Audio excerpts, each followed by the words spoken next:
la parte privada con la parte estatal, obteniendo datos estadísticos de la producción, de la cadena y obtenemos información para pasar en la siguiente etapa, que es la identificación de factores de riesgo de la cadena y empezar a clasificarlos y empezar a darle una ponderación y así generar una valorización del riesgo, porque justamente este programa de vigilancia y control de residuos y contaminantes tiene que estar basado en riesgo, entonces ahí tenemos que empezar a generar, digamos, los valores de riesgo en función a datos y información demostrable y científicamente demostrable. Entonces ahí también sacando información de la cadena, obtenemos el valor de riesgo de los productos y eso nos permite poder calcular todos los temas de muestreo, o sea, la cantidad de muestras que se van a tomar en función del riesgo, los niveles de confianza, la metodología de muestreo.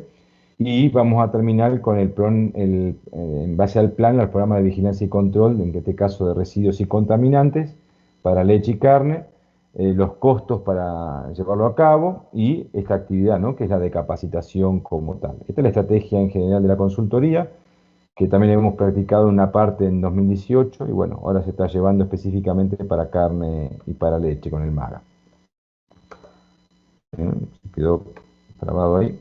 Ahí va. Bueno, básicamente también algo que tenemos que trabajar es decidir cuáles son los residuos y los contaminantes que van a ser alcanzados dentro del programa y esa priorización lo vamos a hacer basado en estimaciones de riesgo. Entonces vamos a tener en cuenta los perfiles de riesgo de los residuos y contaminantes en los productos incluidos y vamos a ver por el tipo de peligro que se presenta en el alimento o en el pienso, porque incluye también los piensos, la clase y gravedad del efecto perjudicial para la salud humana de los residuos o contaminantes que vamos a evaluar, la toxicidad crónica, las reacciones alérgicas, etcétera, y cómo es que estos peligros químicos o contaminantes, ¿sí?, llegan en distintas concentraciones a lo largo de la cadena. Entonces ahí tenemos que ver los factores de riesgo a lo largo de la cadena, cuáles son los que hacen que se desarrollen digamos, se potencien o se mitiguen dentro de la cadena estos peligros. Entonces volvemos al riesgo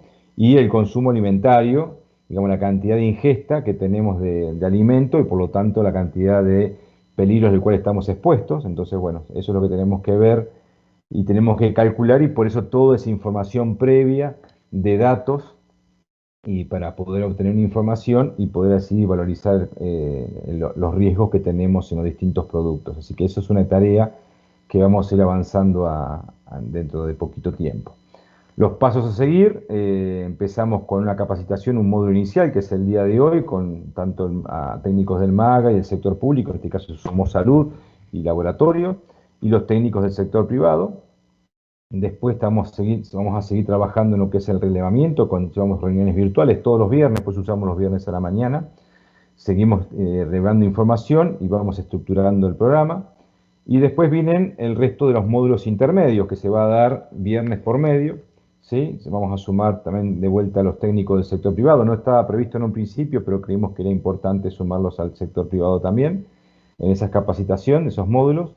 Después llegamos a la etapa de formulación, por eso es importante esta etapa de capacitación intermedia para poder formular el programa, ¿sí?, y desarrollarlo y hacer el plan de implementación. Y por último, la capacitación de módulos finales para los técnicos del MAGA, el sector público también, y también no estaba previsto en el alcance, pero sí lo vamos a sumar los técnicos del sector privado con unos módulos específicos. Y ya terminamos con el informe final, que es el programa desarrollado, el personal de MAGA y salud capacitado y lo mismo el sector, ¿no?, ya que está sensibilizado y capacitado también para el tema. Así que esos serían todos los pasos que debemos llevar en los próximos 6 meses. Ya llevamos un mes de trabajo, así que ya serían los próximos 5 meses para ir trabajando. Este curso básicamente es para darle conocimientos teóricos y prácticos para el diseño y desarrollo del programa de vigilancia y control de residuos y contaminantes, y para carne y leche fresca, y que esté basado en riesgo, que esa es la diferencia, porque hay algunos trabajos de programas de vigilancia y control de residuos y contaminantes que se venía haciendo con los programas que tenía antiguamente la Unión Europea y muchos usaban eso de base, pero no estaban basados en riesgo y ahora la pide la Unión Europea que esté basado en riesgo y por ende van a llegar también a los Estados Unidos y otros mercados con el mismo concepto como ha pasado siempre. y, como dijimos, trabajamos con dos destinatarios diferentes, el sector público y el sector privado. Vamos a trabajar con 5 clases de 2 horas efectivas. Hoy capaz es un poquito más largo por la introducción y el esperar a las personas que se conecten. En total van a ser 10 horas efectivas. Se piden que tengan un 75% de asistencia al taller como mínimo para obtener el certificado de participación. Así que eso no es una limitante, salvo que no participen, obviamente. Y hoy vamos a ver conceptos generales de MSF, hablando de la inocuidad de los alimentos, de las políticas, los planes y los programas de mitigación, cómo se integran, cómo se trabajan los lineamientos de las políticas de MSF y los planes de inocuidad. Vamos a hablar sobre las funciones y responsabilidad del Estado y los operadores y cómo trabajan los programas de mitigación de riesgo en eso. Vamos a hablar sobre el sistema integral de inocuidad y cómo se interrelaciona con los programas de mitigación. Igualmente, si no nos llega a alcanzar el tiempo, porque se nos hace muy largo, probablemente podamos pasar algunos de estos conceptos al segundo módulo, porque de vuelta van relacionados, pero bueno, sí la idea de hoy es dar este pantallazo general, es muy introductorio, digamos, entendiendo los mecanismos y los desafíos que se vienen a futuro en el tema de inocuidad y sobre todo el tema de programas de residuos y contaminantes. Después hay varios módulos más, hablamos de los peligros, en un módulo específico, la caracterización de los riesgos, en estos 2 módulos que se van a dar conjunto. Y después viene para el sector público específicamente el cálculo estadístico de muestras y el tema de muestreo, que es la responsabilidad del sector público. Y para el sector privado, todo lo que tiene que ver con programas de mitigación a ser implementados por el sector privado. O sea, ahí entramos un poquito más dirigido los módulos de capacitación. Así que bueno, así van a ser. Ya creo que más Fernando se los había mandado también, y si no, después cuando le mandemos la presentación lo van a tener para que lo puedan ver en detalle. Bien, seguramente vamos a hacer después un receso tipo 9 de la mañana, un ratito, para que podamos descansar y tomar agua, lo que sea, y ahora arrancamos con la charla. Bueno, básicamente todo el tema de este programa está englobado en el marco de los acuerdos de la OMC sobre el tema de medidas sanitarias y fitosanitarias. Ustedes saben que la OMC tiene un acuerdo específicamente que tiene que ver con medidas sanitarias y fitosanitarias y está dentro del marco de la OMC, que fue hecho en la ronda de Uruguay. Es un acuerdo que entró en vigor en el año 95 y es el que actualmente nos rige y es el que nos marca el camino a nivel mundial en lo que es comercio de productos a nivel internacional, ¿no? Y básicamente, según la OMC, las medidas sanitarias y fitosanitarias comprenden todas las leyes, decretos, reglamentos y prescripciones y procedimientos que tienen que ver con productos, métodos de producción, todo lo que tiene que ver con el comercio, ¿sí? De alimentos, de productos animales, vegetales, etcétera. Y el objetivo, la finalidad de estas medidas es proteger la salud humana o el animal de riesgo de origen alimentario y la salud humana de enfermedades transmitidas por los animales o los vegetales, en el caso de los animales se nos llaman zoonosis, y el tema de enfermedades a los animales y las plantas, a través de plagas o enfermedades. Entonces, estas son las medidas sanitarias y fitosanitarias que cada país establece, y a través de estos acuerdos, obviamente, se van poniendo de acuerdo todos los países para poder comercializar y reconocer los distintos sistemas sanitarios que tienen los países y, bueno, facilitar de esta forma el comercio. Lo que sí, estas medidas siempre están con el objetivo de dar el derecho a la protección de la vida, de la salud humana, animal y vegetal, pero que no se convierta en un obstáculo al comercio, ¿no? Entonces, eso es otro tema a trabajar. Entonces, muchas veces se suele encontrar que ciertas medidas sanitarias y fitosanitarias se terminan convirtiendo en barreras, y eso es lo que queremos evitar. Por eso que este programa de control de residuos y contaminantes, y eso en la Unión Europea lo planteó hace varios años, muy atinadamente, que tiene que estar basado en riesgo para poder facilitar los controles, estar dirigido a donde realmente están los problemas y que no sea un obstáculo al comercio, ¿no? Que se empiecen a solicitar ciertos requisitos a productos que básicamente no tienen riesgo y tienen una carga de análisis y de requisitos que no son, digamos, el equivalente con el riesgo del producto. Así que el acuerdo habla que todos los miembros tienen derecho a adoptar las medidas necesarias en el caso de MSF, ¿no? Siempre que estas medidas no sean incompatibles con las disposiciones del acuerdo, siempre que se mantengan testimonios científicos de que esa medida es correcta, se puede mantener, y siempre no se deben aplicar de manera que no cause una restricción encubierta del comercio, como si un obstáculo, digamos, disfrazado de medidas sanitarias o fitosanitarias. Así que bueno, eso es básicamente lo que habla el acuerdo. El acuerdo tiene 3 organismos internacionales de referencia que se usan de normativa para ponerse de acuerdo en el comercio internacional, que es la OIE, la Organización Mundial de la Sanidad Animal para el caso de sanidad animal, el Códex Alimentario, que tiene que ver con la parte de inocuidad, y la Convención Internacional de Protección Fitosanitaria, que tiene que ver con todo lo que es sanidad vegetal. Y los 3 organismos obviamente son los que son referentes a nivel mundial y que se espera que todos los países armonicen su legislación y sus medidas sanitarias y fitosanitarias de acuerdo a esta normativa internacional.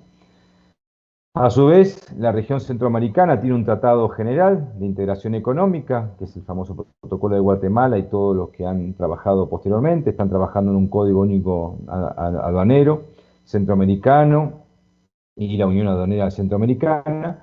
Entonces, esto lleva que obviamente los países de Centroamérica están buscando obviamente acordar y empezar a trabajar las negociaciones internacionales, porque obviamente como país individual Guatemala tiene muchas fortalezas, pero también tiene muchas debilidades. Entonces el tema de integración económica regional le permite sentarse a negociar con otros bloques grandes, como puede ser la Unión Europea, o puede ser como el tema de Estados Unidos, o como los países asiáticos, ¿no? O con el Mercosur, en el caso de los que estamos o los que estábamos en el sur, en Argentina, con todo lo que es Mercosur, Brasil, Paraguay y Bolivia.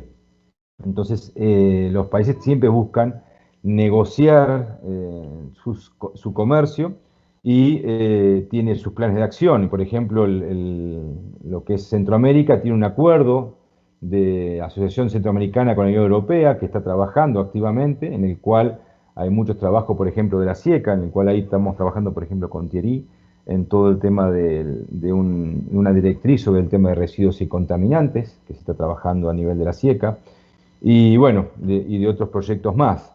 Entonces, estas actividades de integración económica no son aisladas, sino que se busca es mejorar el comercio, aplicando las medidas sanitarias y fitosanitarias adecuadas y justamente para poder mejorar la comercialización de productos, porque de vuelta todos seguramente tienen ganas de comercializar y vender para hacer su negocio, y generalmente en los mercados externos muchas veces uno encuentra una atracción o un negocio mejor que el mercado local.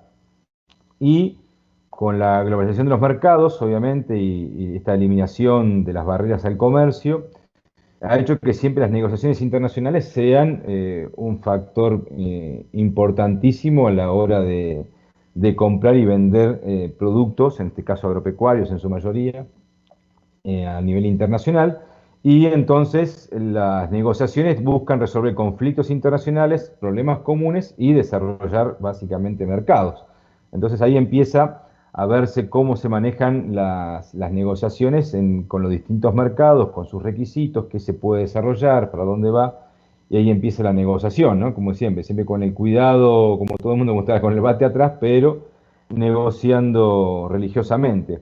Y esas negociaciones internacionales necesitan de varios actores. Básicamente haya una negociación obvia del sector comercial privado, o sea, el sector privado negocia con sus pares a nivel internacional para lograr el comercio internacional, pero también una negociación del sector público, que es el que marca todo el tema de regulaciones, armonizaciones, reconocimientos, y esto es una interrelación que está siempre muy activa, muy dinámica, y va variando con el tiempo, ni les digo ahora con el tema del COVID cómo ha variado todo, y eso necesita constante negociación, y el tema de los acuerdos tienen que estar muy bien fijos, justamente para poder lograr hacer unos buenos intercambios comerciales, aunque sean de productos básicos, y que no ponga, digámosle, al punto de casi cortarse con un hilo la relación comercial o la capacidad de poder comercializar productos en otros mercados. Entonces, bueno, ahí esto es importante que lo tengamos en cuenta.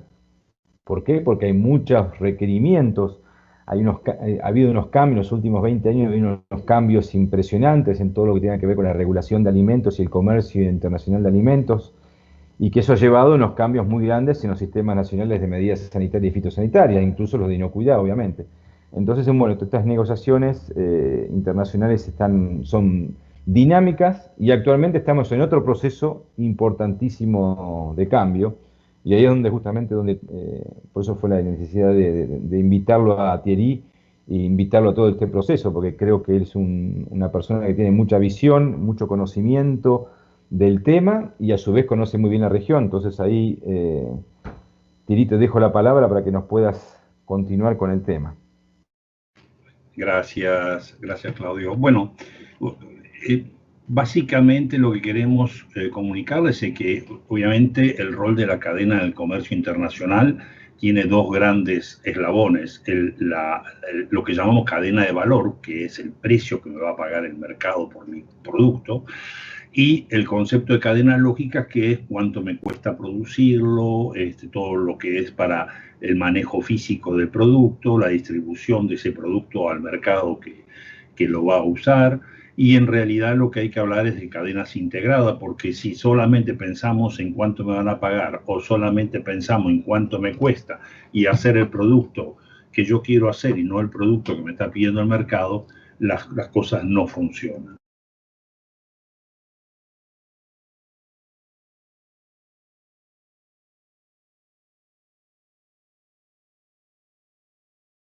Aló, aló.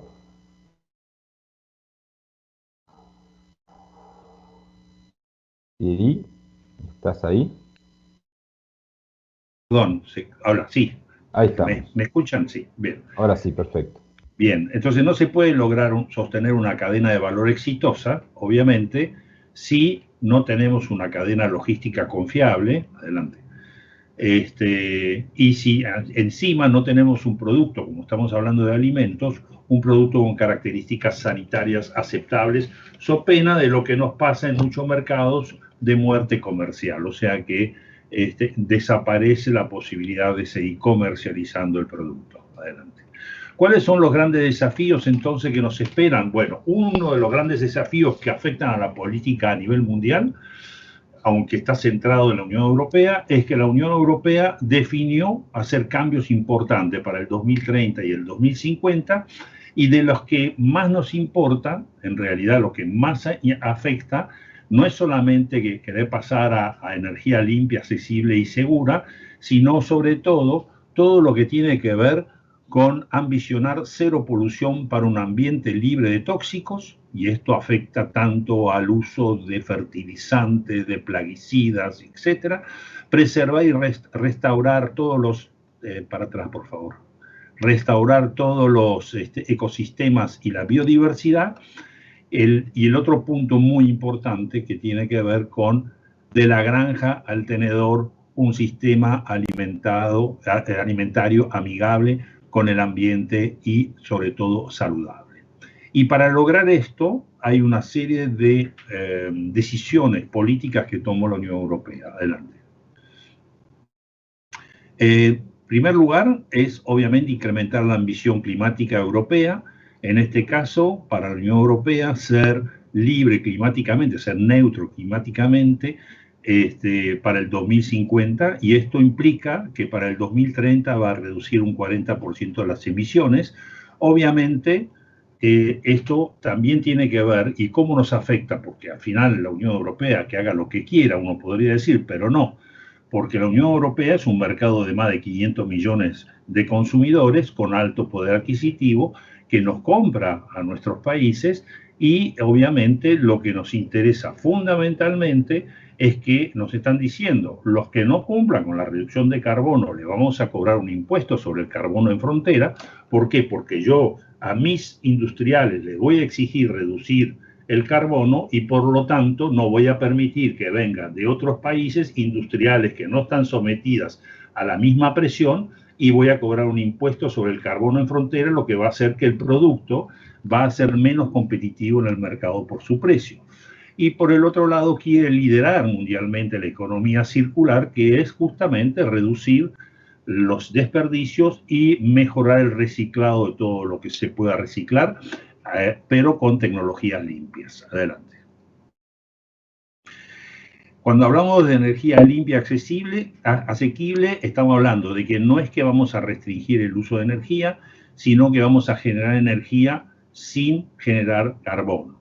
Entonces, por eso están desarrollando, está ahí metido Estados Unidos, Japón, China, la Unión Europea, en un reactor a base de plasma de hidrógeno, que es como si fuese una estrella, la misma combustión, la misma fusión que se produce en una estrella, donde el residuo, en este caso, es cero, o sea que no produce residuos peligrosos, pero esto implica en un reactor con altas bobinas de magnetismo lograr aumentar a 150 millones de grados centígrados hidrógeno y convertirlo en plasma. Y eso es lo que están haciendo, y se supone que para el 2025 arrancarán con la primera producción de plasma de hidrógeno. Adelante. Y, por supuesto, tenemos que reducir la pérdida de energía por mala construcción, por mal diseño de los edificios. En los países fríos, porque calentamos y se nos escapa la energía porque está mal aislada la casa, y en los países calientes porque usamos mucho aire acondicionado para refrigerarnos, pero en realidad nuestras casas no están aisladas o nuestras oficinas no están aisladas, y por lo tanto se pierde energía, que nadie dice que haya que morirse de calor, pero por lo menos que no se malgaste la energía para crear un clima aceptable. Adelante. Entonces, cuando nosotros hablamos de economía circular, es un hecho de que vamos a mirar los países que cumplen con la energía circular desde el punto de vista de que sean proveedores nuestros. La industria europea solo reutiliza un 12% de sus materiales reciclados, y esto implica evidentemente una falta de conciencia. ¿Por qué? Porque economía circular no significa solamente adquirir menos materia prima, sino que significa reutilizar materias primas que han sido reacondicionadas para ser usadas, redefinir los procesos para usar menos materias primas, menos energía, reducir en la producción lo que serían residuos, y, por supuesto, lograr un tema de transporte y de distribución que sea más económico y use menos energía. Transportar en avión es muy lindo, pero esto genera mucho impacto ambiental. Estamos trabajando ya desde hace unos años con barcos con motores eléctricos que trabajan con celdas generadoras de energía solar, celdas solares, y, por supuesto, también el tema del consumo inteligente. No puedo estar consumiendo productos que no sean de mi país porque solo me gusta la uva que viene de California o la frambuesa que viene de Francia, sino que debo también empezar a usar los productos que están más cerca, y que no comprar todo producto que sean de un solo uso, como sucede, por ejemplo, en temas de tecnología, sino que además se puedan reparar y reutilizar. Y al final de cuentas lograr una recolección y una clasificación de todos esos residuos para que la menor cantidad posible vaya a su destino final y la mayor cantidad vuelva a reciclado de la producción. Y esto no es un tema menor, porque yo he visto varios intentos en varios países de la recolección, y al final de cuentas yo estaba viviendo en un país que no voy a nombrar, pero que acá de Norteamérica, separamos los plásticos, los vidrios, lo orgánico, el papel, todos en tachos diferentes, y después venía el camión de la basura y juntaba todo y tiraba todo en el mismo camión. Entonces uno decía, ¿y para qué me hicieron separar toda la basura si después la van a juntar todo? Bueno, sí, obviamente si vamos a entrar en un plan de selección de la basura, debemos también tener equipamiento para poder recolectarlo, ¿no? La siguiente, por favor. Bien, esto implica, obviamente, reducir el consumo digamos, de combustibles fósiles. Significa también tener una movilidad sostenible e inteligente, que es no solamente aumentar el transporte público, sino además tratar de que lo que haya como transporte no emita, y esto es pasar a motores eléctricos. Y esto ya es un hecho de que la Unión Europea para el 2030 ya no va a permitir la producción de vehículos con motores de combustión fósil. Adelante. Bien, entonces, algo que afecta mucho a Guatemala es el tema de la utilización de plaguicidas en la agricultura. La Unión Europea dice que quiere reducir para el 2030 el 50% del uso de plaguicidas químicos y además reducir el 50% del uso de plaguicidas más peligrosos, los de franja roja. ¿Qué significa esto? Bueno, que nos va a obligar a nosotros también a tener un mejor manejo de los plaguicidas que usamos en nuestra producción primaria, porque obviamente también nos van a castigar si no hacemos lo mismo, si no reducimos el consumo de plaguicidas que ponen en riesgo los insectos polinizadores, pero además ponen en riesgo las napas de agua y contaminan al final de cuentas los alimentos. También está el tema de reducir el uso de fertilizantes, sobre todo los fertilizantes químicos. Y ahí, obviamente, se habla de reducir un 20% al menos para el 2030 el uso de fertilizantes, o sea, una agricultura más sostenible con cambios de producto, ¿sí? Una rotación de producto y no tanto de poner tanto fertilizante. Adelante.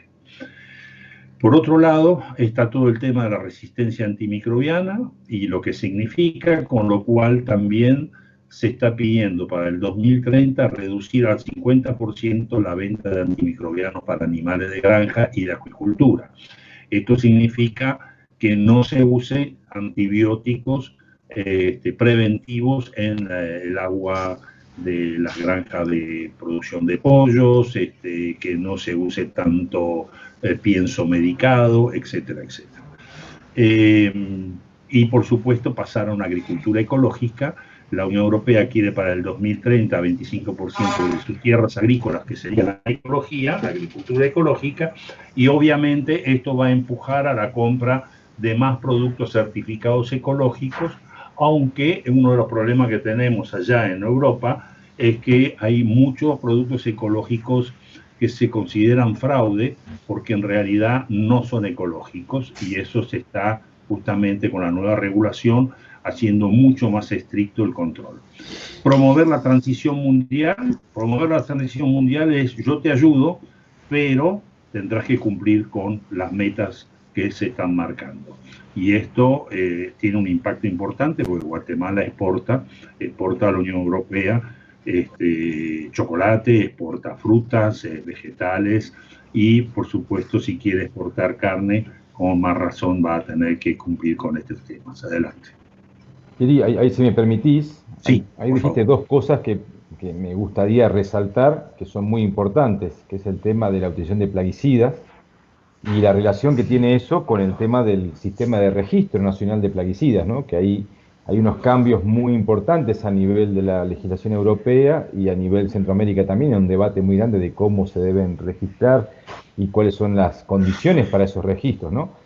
Y Guatemala, cuando me ha tocado trabajar con el tema de política y en su momento para hacer el programa también de residuos, tanto el registro de plaguicidas como el registro de veterinarios, que es el siguiente tema, que es el tema de resistencia antimicrobiana, están muy debilitados. Muy debilitados, ¿por qué? Porque están con un concepto anticuado de cómo se lleva adelante un registro, donde más bien es una evaluación no de riesgo, sino una evaluación simplemente de que cumplan con los papeles que le piden y cobrar una tasa, y después no hay nada de vigilancia en el mercado. Entonces el registro se basa en cumplir un trámite, pagar una tasa, se verifican que hayan unos documentos. Me ha tocado estar en Maga y ver las pilas de los expedientes totalmente en papel, que le sale carísimo a las empresas y por ende lo paga también después los productores como tal, todo eso.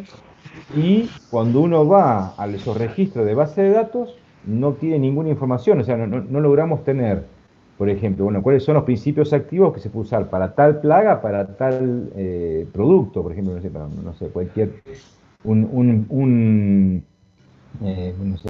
cualquier, digamos, insecto o parásito de alguna planta que se le ocurra. Bueno, no tengo forma de investigarlo porque esas bases de datos no están ni disponibles ni siquiera tienen una forma de poder determinar esa información, y menos digamos, las categorías de banda que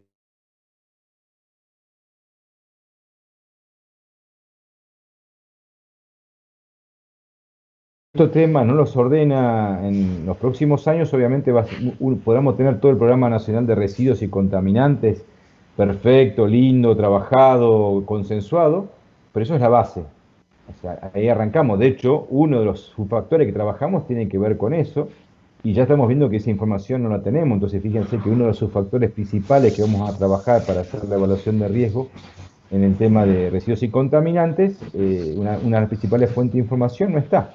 Entonces, cuando vayamos a negociar con la Unión Europea o cualquier otro mercado, eso se va a sentir, ¿no? Eso quiero que lo tengan todos muy presente, porque es un tema clave. Lo mismo el tema de resistencia antimicrobiana. Las actividades que se han hecho del Plan Nacional de Resistencia Antimicrobiana, la verdad que son muy básicos, y no están atacando el problema. O sea, a mí me sorprende todavía que Salud, me acuerdo en el 2018 cuando me ha tocado estar con Salud, la gente de epidemiología no estaba incorporado al plan de RAM. O sea, digo, ¿cómo? Digo, ¿cómo no tiene? No, la gente de epidemiología ni sabía lo que era la RAM, pensaba que era una camioneta.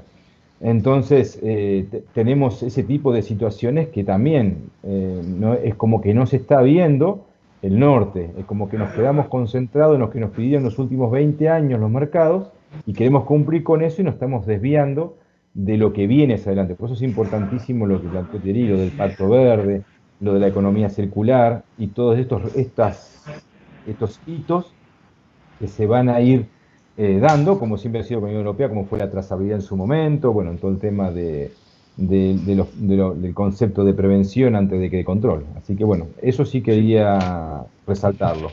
Gracias, Claudio.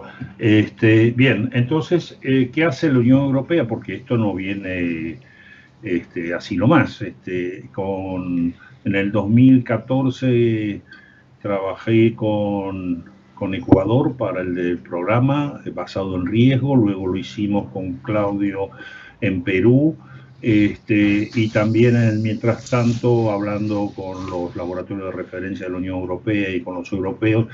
Les gustó el programa basado en riesgo y cambiaron entonces también en el 2017 toda la regulación de la Unión Europea. Ustedes se acuerdan que teníamos la 852 que nos decía todo lo que tiene que ver con buenas prácticas agrícolas, buenas prácticas de manufactura.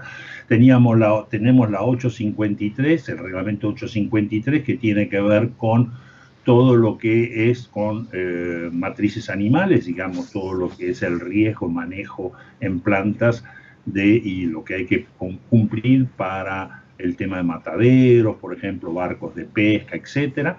Teníamos la 854 que nos decía cómo la autoridad sanitaria debía controlar el cumplimiento de la 852 y el 853. Teníamos al final de toda la línea la 882, que nos decía cómo la Unión Europea nos iba a controlar en frontera y cómo ellos iban a controlar los países miembros también. Y luego teníamos, por supuesto, la regulación sobre sanidad animal y sobre sanidad vegetal, ¿sí? Que también se basaban todavía en mecanismos más antiguos desde el punto de vista que no estaban basados todo en riesgo. Cuando la Unión Europea se da cuenta que todos sus programas de verificación estaban basados sobre, por ejemplo, la Directiva 96-23, que la conocen casi todos, que decía cuántas muestras había que sacar, cómo había que analizarlo, se dan cuenta que en realidad cada país es un mundo aparte y no tienen por qué ser igual el riesgo. Habrá riesgos que no existen en el continente europeo, por ejemplo, dioxina, porque hay emisión de un volcán, de gases de un volcán y de cenizas. Pero en Guatemala, bueno, eso es un riesgo mayor. En Nicaragua es un riesgo mayor. En el continente europeo, salvo Islandia, difícilmente suceda. Entonces, ese es el tema que obliga a tener una visión en cada país y un programa que esté realmente apuntando. Entonces sacan el nuevo reglamento, el 2017-625, y ese reglamento elimina la 854, elimina la 96-23 y un montón de otras regulaciones que hay ahí abajo, y también sacan aparte de eso, y elimina por supuesto la 882, integra todo en un solo documento, y también cambia la versión de la sanidad animal, cómo se va a controlar y cómo se va a permitir el ingreso de animales y productos animales, y todo lo que tiene que ver con la sanidad vegetal, plagas, etcétera, también con la 216-2031. Todas esas nuevas regulaciones, les aviso que ya están en marcha todas, salvo una sola que vamos a ver ahora, que es una partecita de la 2017-625. El resto, en abril 2021, entró en vigencia al 100% el nuevo reglamento 2016-429 de sanidad animal, y por supuesto en diciembre de 2019 ya había entrado en vigencia el 2016-2031 de sanidad vegetal. Y de la 2017-625 entró en vigencia casi todo, menos el programa de vigilancia y lo que tiene que ver con los laboratorios, que se pone en marcha en diciembre de 2022. Una buena noticia para Guatemala es que ayer entró en vigencia el reglamento 2021-630. El 630 habla de lo que respecta a determinadas categorías de mercancías exenta de controles oficiales en los puestos de control fronterizo, y modifica la 2007-275, pero además es complementaria de la 2017-625. ¿Y por qué digo que es buena noticia? Porque dentro del anexo está, por ejemplo, que no necesitan inspección en frontera los chocolates y demás preparaciones alimenticias que contengan cacao que cumplan con los requisitos del artículo 3. Esto no significa que ya no se va a hacer control de cadmio. Eso significa que lo va a hacer el comprador, el control de cadmio, o se va a hacer en una muestra tomada en el destino, o sea, en el mercado. Pero bueno, evita tener problemas en frontera con el cacao. Ella es una ventaja, y con el chocolate se exporta chocolate. Bien, adelante, Claudio. Bueno, la 625-2017 tiene fundamentalmente un enfoque integrado, ¿no? O sea, estamos buscando un marco simplificado para integrar todo lo que son los controles oficiales, con nuevos ámbitos de control, porque se amplió los ámbitos de control, que esté armonizado y con un sistema de gestión de la información que se llama el GISCO, que integra el RAF, el IFITO, todo lo que tiene que ver con sistemas de traces, etcétera. Todo está integrado bajo un solo sistema para que la comunicación sea más fluida. Tiene que estar basado todo en riesgo, y si ustedes leen la 625, en todos lados habla de en función del riesgo, de acuerdo al riesgo del alimento, etcétera, etcétera. Tanto habla de hacer el registro digitalizado, que es un poco lo que le decía Claudio recién. Dejemos de tener papeles con todos los registros, por ejemplo, de plaguicidas, de medicamentos, etcétera. Pasemos a sistemas digitales que son más confiables y que permiten además tener bases de datos que después puedan consultar tanto los privados como otros organismos de vigilancia que puedan necesitar tener esos datos. Bueno, por supuesto, basado en riesgo la vigilancia, basado en riesgo el control, y armonizado las reglas de importación y exportación, con mayor eficacia, desde el punto de vista de que se delegan algunas funciones. Fundamentalmente hay muchas funciones que se delegan a privados, laboratorios acreditados, ¿sí? Centros de referencia para verificar esos laboratorios, y se cobran tasas porque se debe garantizar la sostenibilidad financiera. De nada sirve que nosotros trabajemos con ustedes, hagamos un programa de todo lo que tiene que ver con el programa de vigilancia y control de residuos y contaminantes, si después no puedo demostrar cómo sostengo ese programa desde el punto de vista financiero, cómo lo puedo manejar. No tengo plata para comprar los insumos del laboratorio, ¿no? Pero no tengo plata para pagarle los sueldos a la gente del laboratorio. No puedo ir a buscar las muestras porque no hay combustible para los vehículos para buscar las muestras o para sacar las muestras. Eso directamente tira abajo el programa. Por eso hablamos Y como lo puso bien Claudio, costos también tienen que conocerse y saber de dónde se va a sacar. En algunos países lo que logramos hacer es cobrar una tasa de riesgo. Esa tasa de riesgo cubre todo el programa, ¿sí? Porque en definitiva el que importa plaguicidas o medicamentos está contribuyendo a aumentar el riesgo también de contaminaciones y paga una tasa que al final de cuentas lo termina pagando también el usuario, el que lo usa, y al final para evitar de que se termine usando fondos de educación o fondos de salud o fondos de otros orígenes que deberían estar destinados a temas que no son comerciales.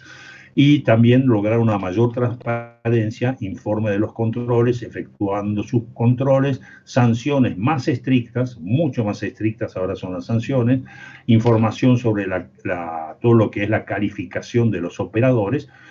O sea que cuanto mejor me porto y más como país soy confiable, la autoridad sanitaria es confiable en la información que me pasa, los certificados tienen la validez que tienen que tener porque realmente el producto ha sido certificado porque cumple con los parámetros que tiene que cumplir, cuanto más confiable, entonces menos controles voy a efectuar sobre esos países y sobre esa mercadería.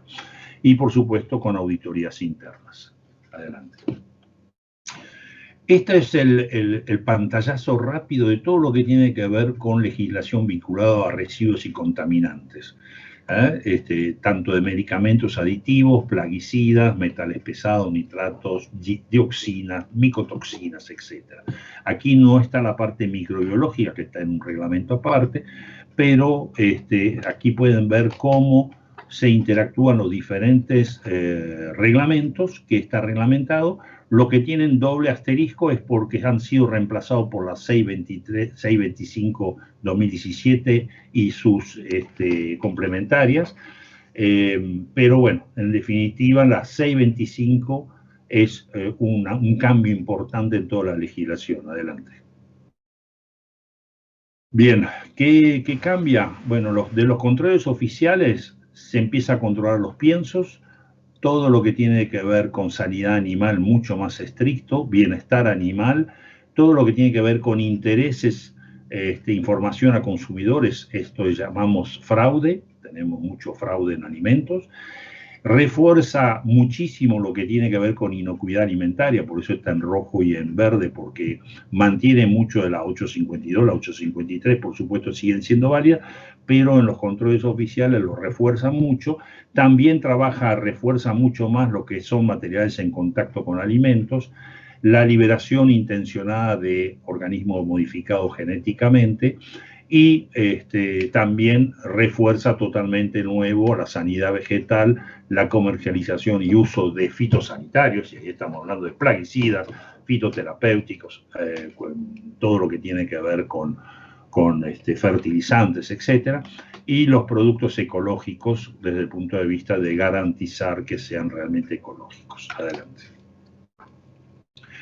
Bien, aquí está el cuadro de entrada en vigencia y como se darán cuenta, todo entró en vigencia ya, salvo una parte de sanidad vegetal que entra en vigencia a partir de abril 2022 y una parte 14 de diciembre 2022, las medidas transitorias sobre importación y transporte de animales, residuos de sustancias, que son los famosos programas. ¿Por qué empujamos tanto a que se hagan los programas ya basados en riesgo? Porque un programa lleva tiempo ponerlo en marcha, lleva tiempo diseñarlo, hay que ir ajustándolo, y diciembre de 2022 está acá a la vuelta de la esquina. O sea que para lo que son tiempos de países y de adaptación, son tiempos muy cortos, y si no nos ponemos a trabajar ahora va a ser muy difícil lograr mantener. Y no es cuestión de decir cuando llegue la fecha, bueno, supongo que me van a dar un tiempo para cumplirlo. No, porque el tiempo para cumplirlo ya se lo dieron. Ya del 2017 al 2022 es el tiempo que le han dado para poder cumplirlo. Adelante. Bien, tú sigues, Claudio. Bien, bueno, yo ahora lo que quisiera hacer es un breve descanso de 5 minutos, si les parece. 9:25 nos volvemos a conectar. Si tienen preguntas o algo de lo que dimos, lo pueden hacer al chat. ¿Les parece, Fernando? Correcto, sí. Solo hay una pregunta de Abner Hernández, creo que ya lo había abordado de alguna manera el doctor Waller, si el reglamento 852-2004 sigue aún vigente, que es el relativo a la higiene de los productos alimenticios. Creo que en la última lámina, obviamente, o Sí, sí. penúltima. Sí, la 852 y la 853, ambas del 2004, lo mismo que la 178 del 2002, que es el reglamento madre, todos esos siguen vigentes. El único que desapareció es lo que tiene que ver con controles. Entonces, por eso desaparece la 854, que es cómo debe controlar el MAGA, por ejemplo, a que las empresas cumplan con la 852 y la 853, pero también desaparece la 882 de cómo la Unión Europea debe controlar a los países y a las autoridades sanitarias de los países de que cumplan con ese tema, sino que es todo reemplazado por la 625. Solo reemplaza entonces controles oficiales. Excelente. Bueno, hacemos un receso de 5 minutos, 9:25, retomamos, ¿puede ser? De acuerdo. Muchísimas gracias. Y si hay preguntas, se escriben al chat. Gracias.